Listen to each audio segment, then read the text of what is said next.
Good morning mga mare, another baon sa'yo naman for Tuesday video.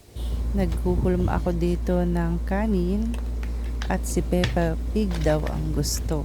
Ang struggle dito is ang hirap matanggal sa hulmahan. Ang tips daw dito ay kailangan ay bagong saing na kanin para maganda ang hulma. Ayun nga lang ay masyadong madikit at ang hirap itanggalin.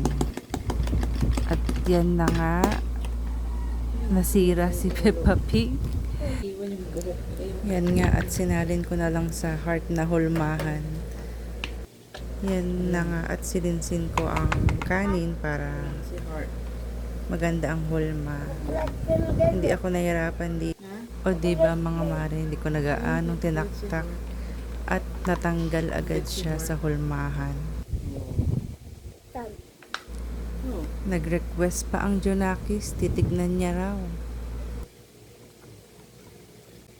Gumamit ako ng nori para ilagay sa kanin at gumawa ng design na mata para sa kanin.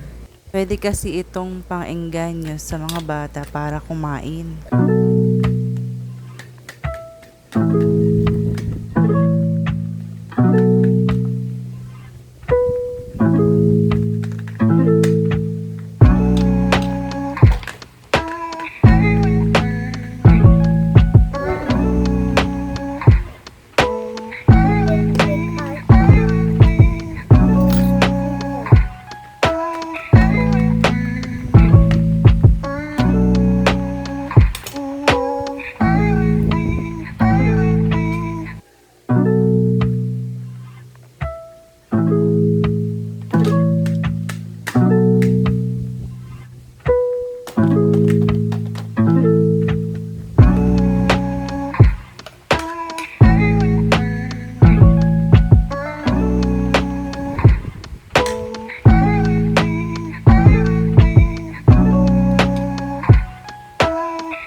Naglagay lang ako dito mga mare ng nuggets at ito ang paborito ng aking anak na ulam.